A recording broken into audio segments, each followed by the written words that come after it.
Students, आज हम लोग प्रेजेंट परफेक्ट कंटिन्यूअस को कंप्लीट करेंगे। प्रेजेंट परफेक्ट कंटिन्यूअस देखो, हम लोगों ने लास्ट क्लास में प्रेजेंट परफेक्ट को कंप्लीट किया था और अभी प्रेजेंट परफेक्ट कंटिन्यूअस को किस तरह से हम लोग बोलते हैं ये हम लोग सीखेंगे। तो सबसे पहले देखो, present represent the work which started in the past and still running. देखो ये किस तरह का सेंस होगा, कोई ऐसा काम जो कुछ देर पहले शुरू हुआ था और अभी तक क्या हो रहा है, उस काम को मुसलसिल किया जा रहा है। तो इस तरह काम को जब भी हमको बोलना हो तो वो किस टेंस में आता है, प्रेजेंट परफेक्ट कंटिन्यूअस टेंस में आ जाता है। ठीक है, यानी कि कोई काम, जैसे मिसाल के तौर पर सुबह से मैं कोई खत को लिख रहा हूँ या किसी आर्टिकल को लिख रहा हूँ या सुबह से उस काम को कर रहा हूँ, मैं वीडियो शूट कर रहा हूँ और अभी तक वो काम हो रहा है और थोड़ी देर बाद भी वो होते रहेगा। तो इस तरह की काम जो होता है इसको क्या कहते हैं, प्रेजेंट परफेक्ट कंटिन्यूअस टेंस कहते हैं। ओके, तो देखो ये मैंने लिखा है, इसको किस तरह से लिखते हैं, सब्जेक्ट प्लस हैज या हैव बीन प्लस वर्ब का first form plus ING plus since या फिर फोर प्लस ऑब्जेक्ट। ये मेरा फॉर्मूला है। इस तरह टेंस में सबसे पहले हम लोग सब्जेक्ट को लिखते हैं और हैज या हैव सबसे पहले पुट करते हैं, उसके बाद उसके साथ बीन लगा देते हैं, फिर वर्ब का फर्स्ट फॉर्म देके वर्ब के फर्स्ट फॉर्म के साथ आईएनजी लगा देते हैं क्योंकि कंटिन्यूअस है, और फिर एक सिंस का इस्तेमाल करते हैं या तो कभी फोर का इस्तेमाल करते हैं, दोनों में से किसी एक का इस्तेमाल करके जो ऑब्जेक्ट रहता है उसको लिख देते हैं। तो देखो किस तरह का सेंटेंस हो सकता है, ये हम पहले बताते हैं हैज और हैव कहाँ इस्तेमाल होता है। देखो हैज सिंपल है, जितना सिंगुलर है सिंगुलर के साथ, तो जितना सिंगुलर है उसके साथ हम लोग क्या इस्तेमाल करते हैं, हैज इस्तेमाल करते हैं। इसके अलावा हैव के साथ हम लोग क्या इस्तेमाल करते हैं, जितना प्लूरल है, जितना प्लूरल है, प्लूरल उसके बाद आई एंड यू, यानी फर्स्ट पर्सन सेकंड पर्सन और प्लूरल के साथ। यहाँ पे क्या है, थर्ड पर्सन, और जितना सारा सिंगुलर है वो सारे सिंगुलर के साथ हम लोग क्या इस्तेमाल करते हैं, हैज इस्तेमाल करते हैं। देखो कुछ एग्जांपल्स मैंने दिया है, I have been writing articles since morning. तो यहाँ पे देखो मैं सुबह से एक आर्टिकल को लिख रहा हूँ। होता है ऐसा काम, अक्सर बोलना पड़ता है कि क्या कर रहे हो भाई सुबह से, तो सुबह से यार ये काम कर रहा हूँ, मैं बोलता हूँ इस तरह से।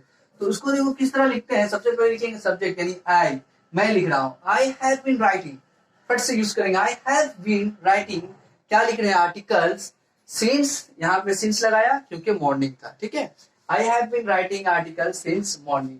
उसके बाद अगर मुझे बोलना है कि वो लोग पिछले 1 घंटे से फुटबॉल खेल रहे हैं, मान लो मैच हो रहा है आपका, कहीं मैदान में मैच हो रहा है और तुमको बोलना है किसी फ्रेंड से सुबह से यहाँ पिछले 1 घंटा से क्या हो रहा है, ये लोग फुटबॉल खेल रहे हैं। तो देखो कैसे बोलेंगे, दे, वो लोग, हैव बीन प्लेइंग, दे के साथ हैव लगा क्योंकि दे क्या है, प्लूरल है, तो they have been playing football, यहां तक तो हम लोग बोल देंगे। उसके बाद फॉर लगा देंगे, for an hour, for 2 hours. ठीक है, 4 एंड आवर्स, 1 घंटे से ये लोग क्या कर रहे हैं, वो लोग फुटबॉल खेल रहे हैं। उसके बाद देखो सी हैज बीन, क्योंकि सी है सिंगुलर है तो इसके साथ हैज बीन लगेगा, तो she has been finding the dress since morning.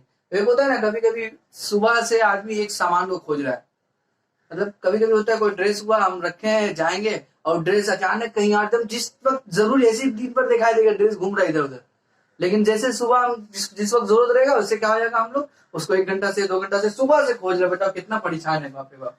तो she has been finding our dress since morning, सुबह से वो क्या कर रही है, ड्रेस खोज रही है। ठीक है, पार्टी कैंसिल हो गया।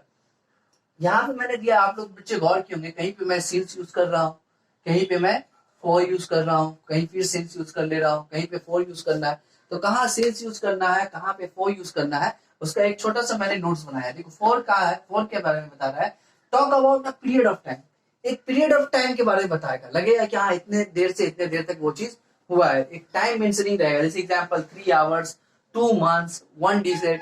तो ये सारा क्या है कि आपका एक पीरियड ऑफ टाइम को क्या कर रहा है, इंडिकेट कर रहा है। लेकिन सिंस वहां पे यूज करते हैं, उस जगह पे तो फॉर यूज करते हैं, सिंस कहाँ यूज करते हैं, to talk about a point in past time, एक पर्टिकुलर पॉइंट को ये कर रहे हैं, जैसे मिसाल कर पर 9 बजे से कर रहे हैं, या फिर 1 जनवरी से हम किसी चीज को ढूंढ रहे हैं, या फिर मंडे से ढूंढ रहे हैं, है ना, सुबह से ढूंढ रहे हैं, शाम से ढूंढ रहे हैं, इस तरह का जो पॉइंट इंडिकेट करेगा। ठीक है, पीरियड नहीं बता रहा, जस्ट पॉइंट इंडिकेट कर रहा है, जिसको क्या उस जगह पे हम लोग सिंस यूज करते हैं। उसके बाद जहाँ पे टाइम, जहाँ पे आपका पीरियड इंडिकेट करेगा वहां पे फॉर यूज करते हैं। तो होप आपको प्रेजेंट परफेक्ट कंटिन्यूअस समझ में आ गया होगा। आप लोगों को ज्यादा से ज्यादा ट्रांसलेशन का बुक को क्या करना है, ट्रांसलेट करना है। ट्रांसलेशन का बुक लीजिए, उसमें आपका हिंदी में, उर्दू में, किसी भी लैंग्वेज में अगर आपका दिया हुआ है तो उसको उर्दू में पढ़िए या हिंदी में पढ़ें। और पढ़ने के बाद सब्जेक्ट लिखें, सब्जेक्ट उसका कौन है। जैसे मिसाल के तौर पर मैं अगर कुछ लिखता हूँ, सब्जेक्ट क्या है, राम है या रहीम है, उसके बाद हैज या हैव या बीन लगाइए। इस तरह इस फार्मूला में पुट कर दीजिए, आपका क्या होगा, सेंटेंस कंप्लीट हो जाएगा। तो मैंने यहाँ पे कुछ एग्जांपल दिया, सारे एग्जांपल्स तो नहीं दे सकता हूँ। इसके बाद स्टूडेंट्स हम लोग पास्ट इंडेफिनिट का वीडियो अपलोड करेंगे और जल्द ही करेंगे। आप लोग पास्ट इंडेफिनिट के लिए रेडी रहिए। इसका सारा ट्रांसलेशन आप लोग क्या कीजिए, कंप्लीट कीजिए। मिलते हैं बच्चों नेक्स्ट वीडियो में। Thank you.